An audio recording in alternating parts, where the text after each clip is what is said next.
Hi, and welcome to episode 2 of the Martin Outdoor Property Group's Land and Blast podcast. I Right, am Sam Terrell, and I'm here with Russ Martin. Chris Martin, our team lead. Well, how's it going, Chris? Life is good. Gosh, it feels like it was yesterday. We were just trying to record the first one of these, but what is it now? It's February. That was Yeah. a couple weeks ago. So, Yep. um, yeah, no, life is good. Real estate has its challenges right now, but we're getting new deals put together and getting closer on others, and life is it's not boring. Let's put it that way. It's not boring. That's great. What's Yeah, I'll been take not boring. what's been going on with you? Now we had our client when you were down here last. We had our client appreciation dinner. Well, not dinner, but social. Yeah, A lot of fun. It was cool to see some people I hadn't seen in a while. It was neat to reconnect, and it was pretty neat. I think we had like 60 people, come through that evening, which was I guess that was a good turnout for those kind of events. That was our first one, so that was pretty exciting. yeah. I think for a first event, that one felt really strong. I mean, everybody that was there seemed to enjoy themselves. It was fun for me to be a part of, and obviously the food and the wine was excellent. No, Namas did the tasting room there at Namas, and the hosting was awesome. I mean, obviously, we've done some business on the real estate side with Namas, but I've never really done a lot. I've never seen what they did there at the tasting room for private events, and it was a nice facility for doing that. And, it was nice that we were able to do it on a day that they were closed. So, it was just our group. It was a lot of fun. Yeah. It was fun having, Thanks for inviting me to be a part of that. That was a blast. That was a yeah. real good time. Oh, it was good. And we'll probably have something coming up in the summer that we're going to try to do. We're going to try to do some kind of event a couple of times a year moving forward. That's one of our new rocks, our new goals on the business side. And I think we'll have another market update like report coming out sometime April, May for everybody that we'll make available digitally, but we're also going to be mailing out. At that point, we'll have an invitation for some kind of summer event. So it'll be fun. Nice. Oh, great. So Yeah, it's hard to imagine that January's gone already. I have to say, like, I feel like January flew by in a minute. So, sitting at the computer looking up at the date of February 1st, it's moving like lightning right now.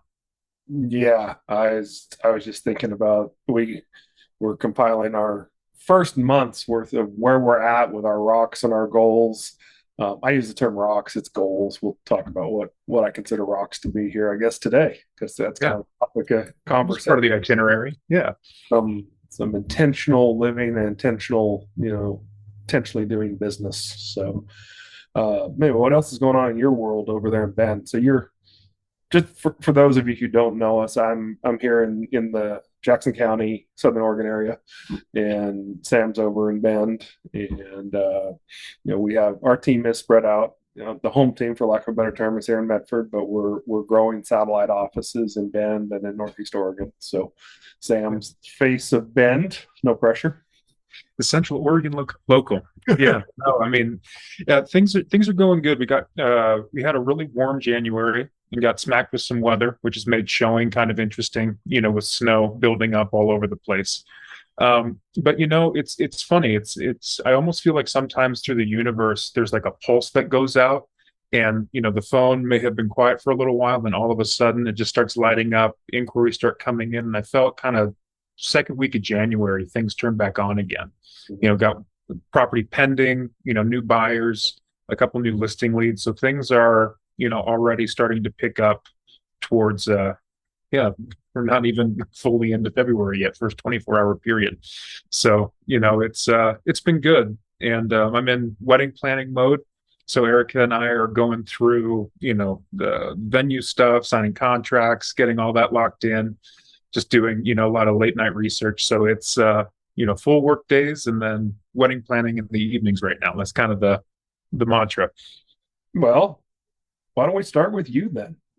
We were topics of conversation today. I think part of this whole concept of doing the podcast, part of it is this what you coined last time is pulling back the curtain, or just sharing about what's going on in our worlds. And I think we're definitely gonna focus on experiential sharing more so than any kind of regurgitated information as best we can. Yeah. Um, but one of the things, at least for me, going back to the beginning of 22, was this concept of like intentional living, not just intentional business, but intentional living. And Tim, do you want to go first? Do you want me to go first about some of No, the? no, you're kind of on a roll. Lead in. Absolutely. Yeah. Um, Intentionality is something that some of the guys that I'm in the leadership group with at the Cowboy Church um, have harped on for years and years about being intentional in your life and intentional in faith. And I uh, was very, I guess I've always been fairly intentional in business. Um, I've been fairly intentional in marriage. But outside of those two arenas, I haven't been that intentional. What I mean by intentional is like having a clear mission, having a clear goal in life or horizon that you're shooting for, and then figuring out how to build a map to get to that horizon. And um, rewind back to January of 22. So weird to say that. So that's a year ago. Uh, Nick, who is now the former pastor of the Cowboy Church here, has moved, but he did a message. Oh, the first message of the new year was about rocks. And I love, in years past, I've used rocks as an analogy for teaching in business, but I've never really applied it to my personal life. And he did this message on rocks, and it was talking about like this pyramid of like faith, family, your marriage, your kids, your business, your health, all these different things. And it hit me that I was like, I'm very upside down in my intentionality meter. Like if there was a gauge on how intentional I was very upside down. It was all focused on business, and these other areas of my life were not as in balance with focus towards finding horizons and going towards them. And so I made it my goal that I was going to write out rocks in many different areas of my life. And the theory of rocks, for those of you who don't know, is if you have a jar. So if this is, a jar and you're going to take the lid off, you're going to fill it up. In order to fill it up completely, you got to put the biggest rocks in first. Because if you fill it up 100% with sand, then there's no room for a rock or a pebble or whatnot. So the theory of rocks is you have to put the biggest pieces, and the picture of this is your time, generally speaking, is this bottle or this cup or whatever it is your time. So you need to put the most important things, the biggest rocks, in first, and then allow all the less important things to fill in around it. And then when you get to sand, it's filling in around all the rocks and pebbles and things you put in there. You get to sand, eventually it's topped off. Whatever, you can't put anything more in there. So that's kind of where the theory of rocks comes from, or the principle of it. So I wrote out rock sheets for health, for faith, for my marriage, in addition to all the business planning that we do every year. And honestly, like I'll use health for an example, because it's the easiest thing that has the most tangible, obvious benefits that I've reaped, or successes that I saw last year, the most outward, easy to measure things. So I set out a goal, and for those of you who don't know, I wrote a $5,000 check that was to be held uncashed by a friend of mine, by Dan Doyle. And if I didn't follow through on my health commitments between January 1 and June 31, or June 30, whatever the end of June is, he was going to mail it. But the kicker was, he wanted me to make it out to an organization or something that I was not a proponent of. So it really hurt if that check got sent. That I thought about it accountability. for a minute, and he suggested for me, without my inviting him, Kate Brown, which of course, as a pro Second Amendment guy, as someone who was, against the lockdown, against other things, I was like, okay, that'll work. That'll accomplish the mission. I do not want to support that organization. Um, so I wrote the check, and through the first 6 months of the year, I was hiking, I was working out, I was eating disciplined, and I wrote out a plan that I needed to follow, and I did. And at the end of that period of time, my goal physically was to be in a position that I could, without it being like a near death experience, hike Mount McLaughlin, which was the highest mountain within, near driving distance, the hardest hike. I wanted to be able to do that and do it comfortably. So on July 1, I was able to do that. And I was like, oh my goodness, this whole like being disciplined rocks thing really works in your personal life in the same way it works in business, which in hindsight, oh my goodness, it's silly that I wouldn't have connected those dots. But I guess you got to get older and wiser to start to get different parts of your brain to work together. But anyway, and similar things happened like throughout 2022. Like my marriage got better. It was good to start with, but got better. We were communicating better. Different things were happening there. It wasn't so much an outward change, but it was definitely, there was a significant inward change. The time I was spending, the consistency I was spending, in the word and faith related, reading the Bible, doing different things. I ended up teaching multiple times last year at church for like our main service because we had a pastor transition and stuff, which was a huge challenge and fun, mostly fun, very stressful. But Fun kind of stress. yeah, 50, 60 people are going to know if you make a mistake right then and there. Yeah. Use your words. Anyway, it was fun. But anyway, that was last year. There was a whole bunch of victories. And then, this year moving forward, like it really energized me. And like my wife and I sat down and we use a principle called the 4 F's: faith, family, fitness, and finances as kind of like our personal areas that we try to grow in, and to write out tangible goals or horizons. And I think this year, I think we probably wrote 4 pages worth of different things. And they were all what I would call like bumpers. They weren't like shooting for the moon, unattainable things, but they were like bumpers. Like, hey, we need to make sure we have X amount of time with, I can't have too many late nights every week due to work things or early mornings. So we're setting bumpers at, what my goals are for time home with the family, time home with her, trips with them, different things like that. We have, some different financial goals and savings goals and things, investing goals, but we wrote it all out.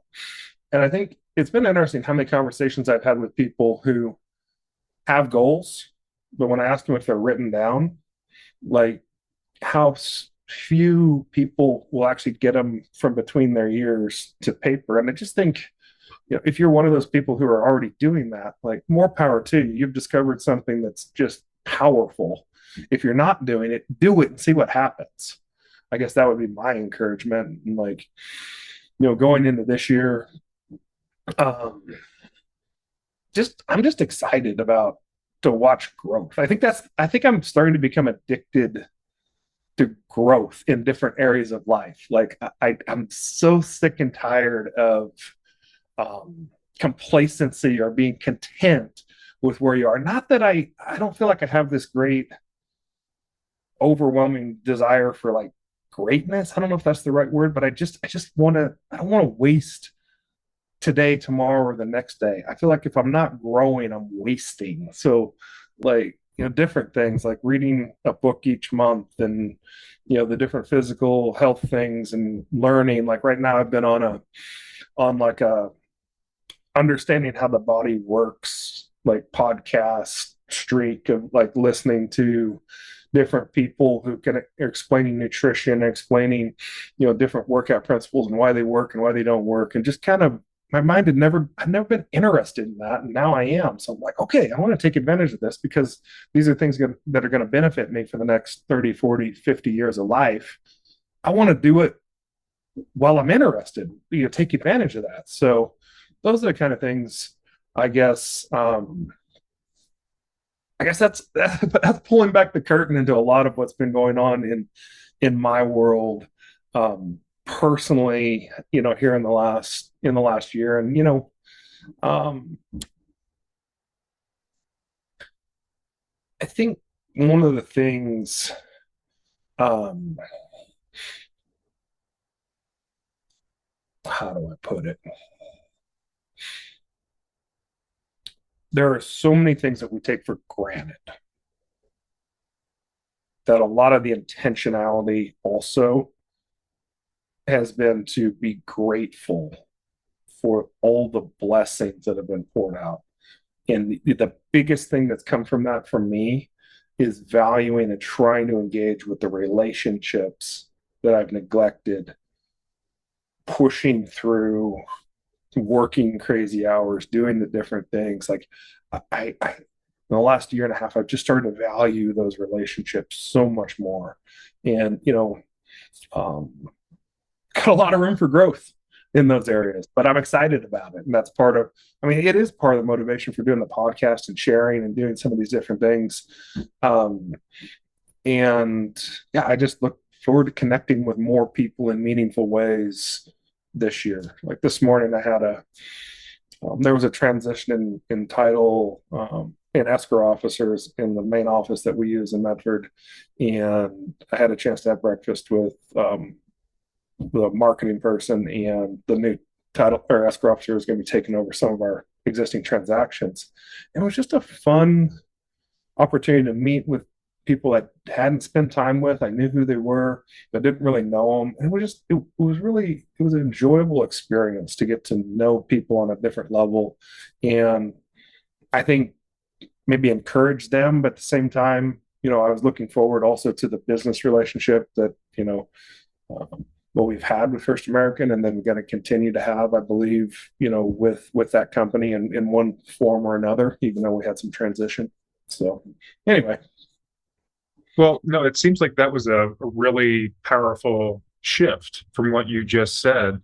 And my question to you is, after listening to that, what part of, kind of when you said growth versus wasting, did you feel that when you weren't itemizing or identifying these specific areas that you wanted to focus on, that you felt like you were wasting time? Or did you feel that internally it was more of like a spiritual, personal thing?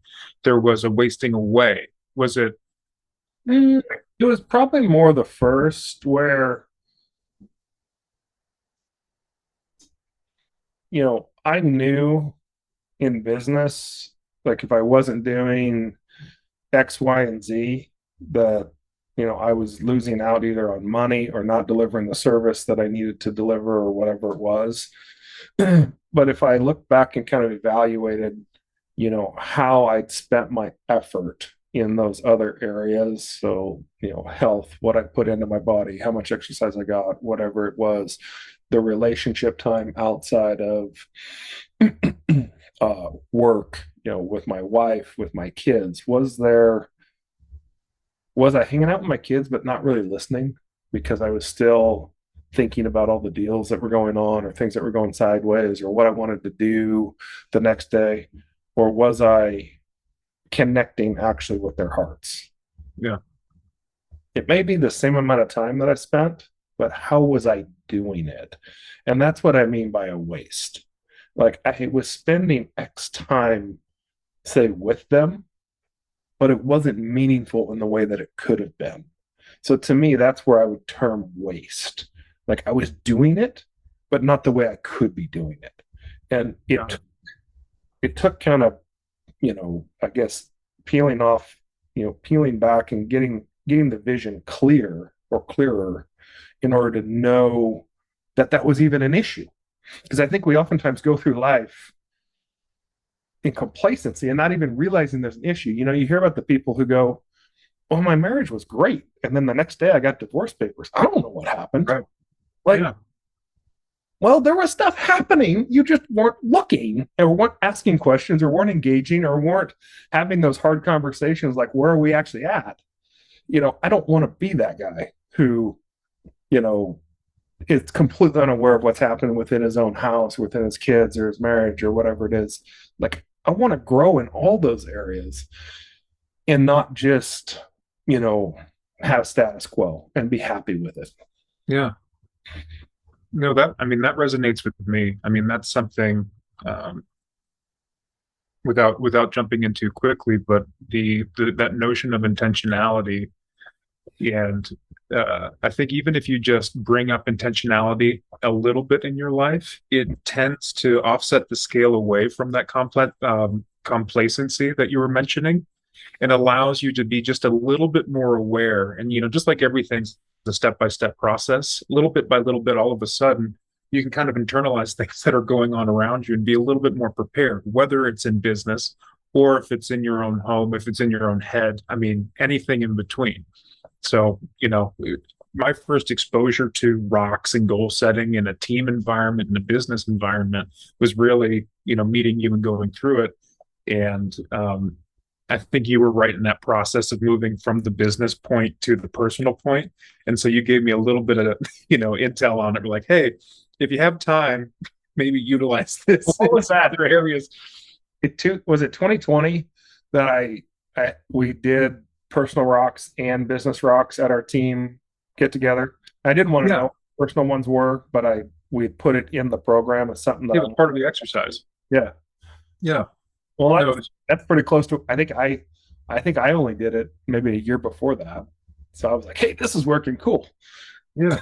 Throw it in the mix. Throw it in the mix. But it really wasn't until it took several years of doing personal rocks before the intentionality part of it actually clicked. Like I think I Yeah. started that in 2019, I think it was, and then 2020, 2021. So it was 3 years before, like, I guess those habits and those pathways were built up enough, in me, to, I guess, to grab onto it in the same way I grabbed onto business. So Yeah.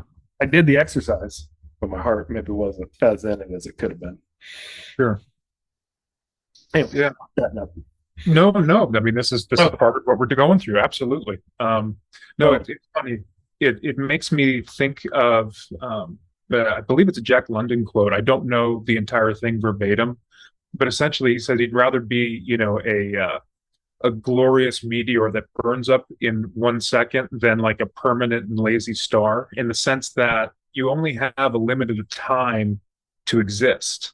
So maximizing that time, like his final quote in the little poem statement is, I will use my time.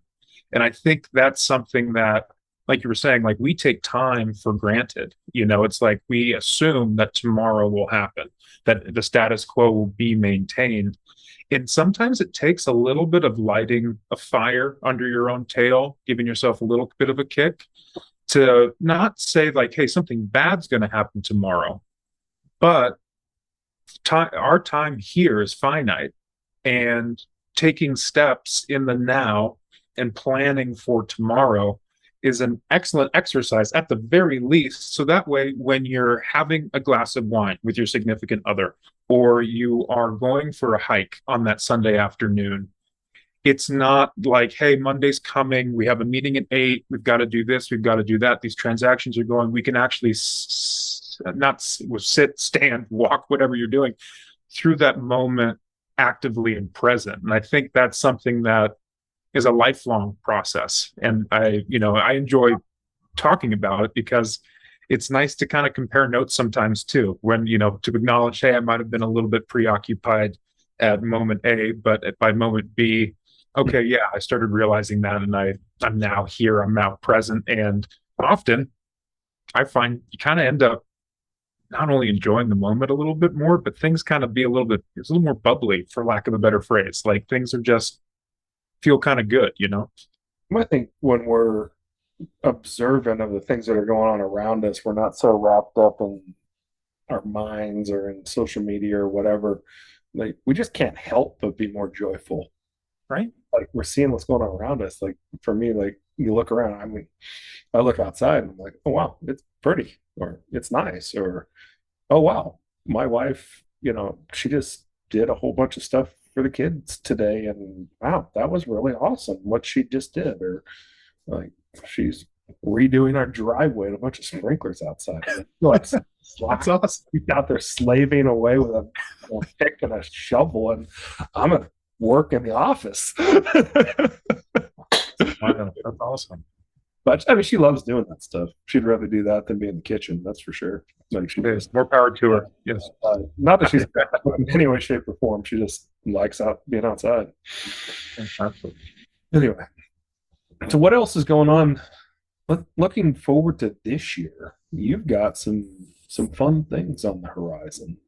Oh yeah. No, I mean you know, going back to the rock analogy, we've had some shifting rocks in the Terrell household over here. And it's funny. So Erica and I have been together for about 5 years. We've been engaged a little while, and we're getting married this year in October. And over the course of our engagement, Erica got laid off. She had to find new employment. She now has a fantastic job. I'm building the real estate business out here, but there's been different like time commitment issues where Erica, it's February 1st now, but Erica was gone all of January, traveling, doing all this stuff. So we as a unit have really gone from living living our lives together to learning how to live our lives a little bit more independently now in this chapter that we're in. And it's been a paradigm shift, and we've really actually leaned into this, the rock foundation, talking about goals and goal setting to help us, one, know where we're moving together when we're not always together physically. We can kind of be like, hey, this is the plan, this is what we're going to strive for, here are our action items, or at least our main areas of focus. And then on the fun side, it's like, what do we want to do? Like, we're talking about our honeymoon, and like Erica is a fairly well-traveled globetrotter. I've traveled a whole bunch, but it's like, do we want to go back to one of our favorite spots? Do we want to go to a place that we've never been and experience that together?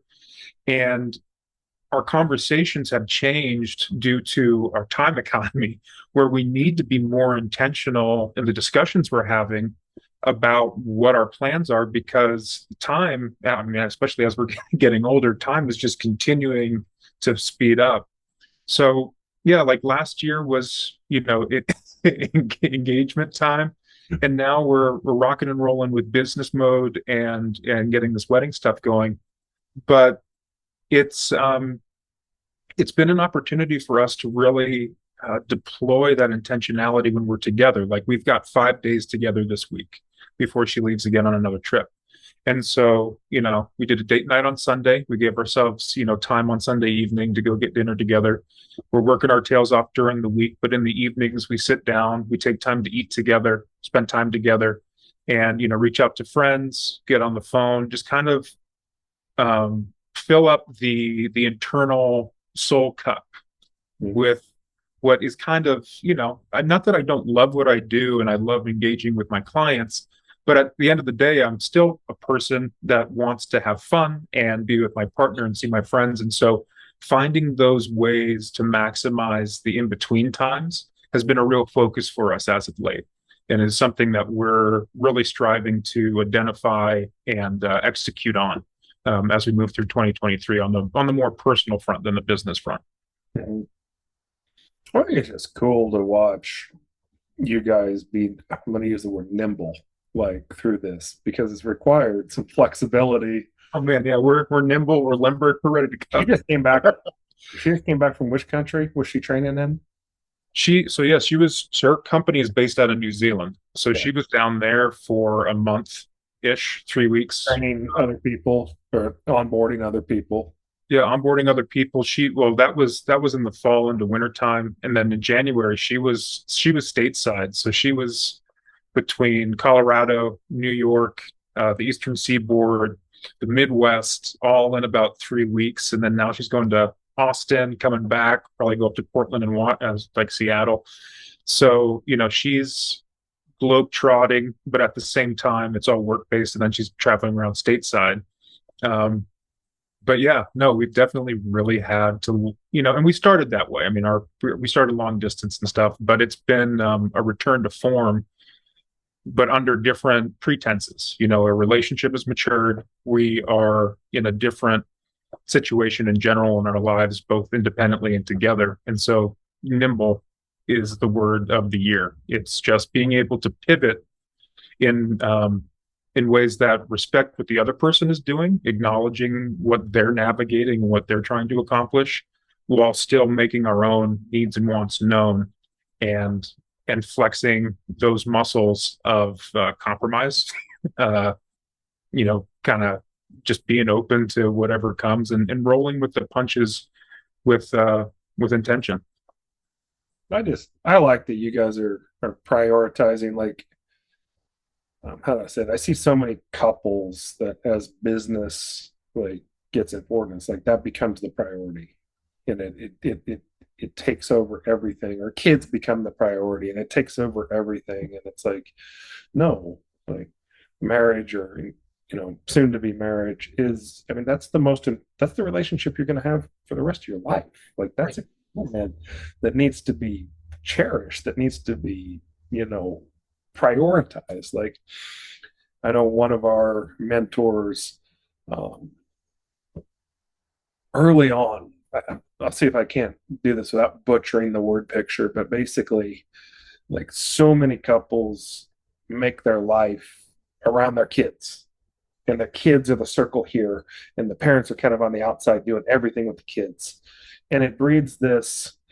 Um, what's the word they used?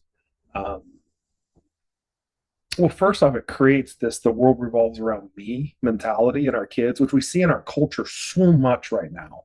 And a lot of that's come from the school system and different cultural changes, but some of it comes from this idea of parents making the whole world about their kids and not about them and the family.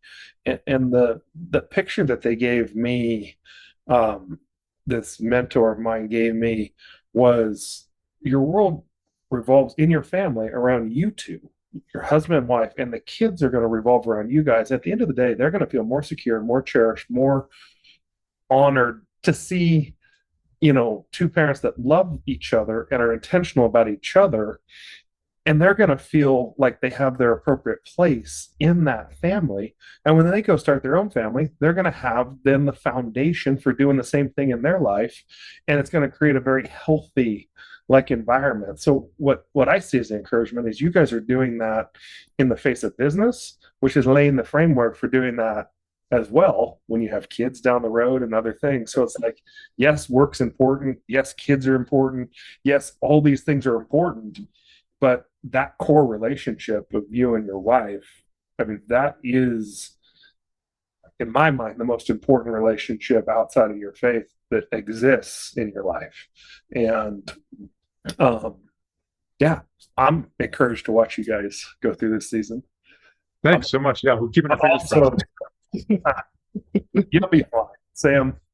You have an ability to relate to people and understand people that is a gift as a young man that most young men learn, if they ever learn it, later in life. Like, you can relate to people, so no, don't let that go to your head. No, I appreciate it. Yeah. So anyway, um, yeah, where are we going? Yeah, no, I mean, I think, what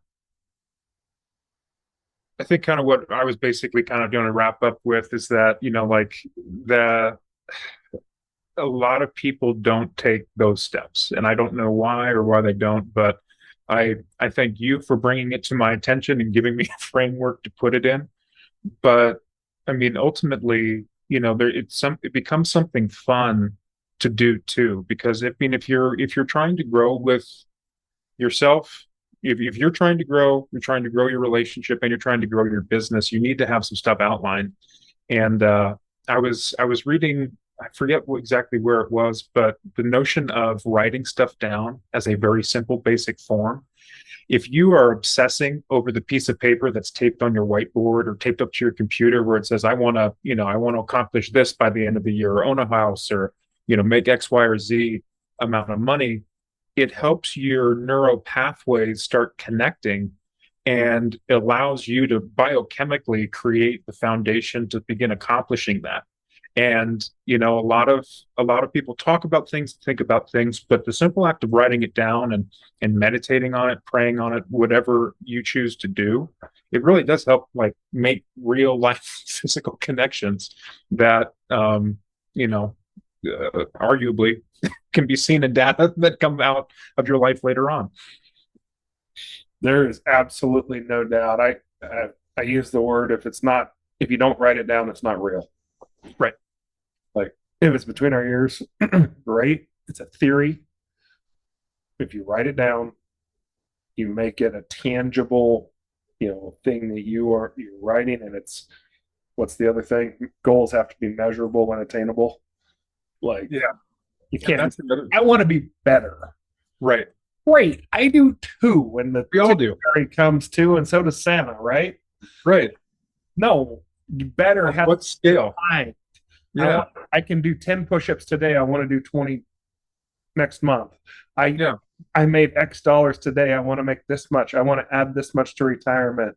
I want to, the challenging one for my wife and I with the kids and ourselves was trying to figure out a way to like rate our marriage, like where we were versus where we wanted to be and different things. And we settled on like, okay, well, we're going to use an imperfect kind of rating system for our goals Yeah. in our relationship with our kids and each other. But then we're going to put these very tangible goals, like we're going to read this book, do this project, do this time thing, do this trip. So those were all very easy to check off. But then just the general trajectory of are we growing or are we not growing was kind of the goal for some of those things. So not everything is like as cut and dry tangible, but there's still a way to spin it to at least measure, am I status quo? Am I going down or am I going up? Yeah. No, I think that's huge. I mean, having the quantifiable results, regardless of what they are. I mean, it could honestly be I need to drink 3 glasses of water a day. And if I, have 3 check boxes on my post-it note, I know that I did that for the day. And it's a really it's like for me, it seemed daunting in the beginning as somebody that had not gone through that process. But now it's such a it's almost become intuitive where it's like, hey, if I want to get to this new position in my life or, wherever I'm going, I need to identify those things so I can rate those metrics. And I'm a data guy too, so it's a little bit easier for me to jump on that bandwagon. But yeah, I think write stuff down, give yourself goals that you can actually like record. And even if they're more tertiary or kind of I don't know, atmospheric, for lack of a better phrase. It's just like as long as you have something that you can gauge against, it gives you a foundation to build upon. Well, it's kind of been fun too, because I've had some people that aren't necessarily like within the team or family, or like I'll call them either just in, I guess, the friend circle. And, they'll be like, you were talking about goals the other day. How do I write a goal? Like, I love those questions because it's like this open invitation to talk about growth and how to go about it. But I think the other little thing is as you're living your life in a more intentional way, whether we're trying to do this or not, it has an impact on others. Yeah. Whether we're setting out to make a difference in the world by trying to be the best person you possibly can be and by being intentional, you're having an impact on everyone you come in contact with. So it's not just for your benefit. This is truly for something that is greater than you to live intentionally. And it's for the greater good of, when you go to the store, if you're present, if you're here and your mind isn't somewhere else, you see someone in the aisle, you smile at them, you say, hello, how are you doing today? You're nice to the checker. You take an extra moment to say, hey, how's your day going today? Well, I hope you have a great day. Or I'm sorry. So whatever it is, if you just go through life doing those things as a matter of at practice, like it's amazing the difference those little stories sometimes can make in people's lives. And you don't know, and you don't need to know. You just No. need to know that you just need to have peace that you're trying to grow and be the best person you can be. Yeah, it's like a net positive for the planet. Just a little bit more good going out into the atmosphere. Yeah. Yeah. So anyway,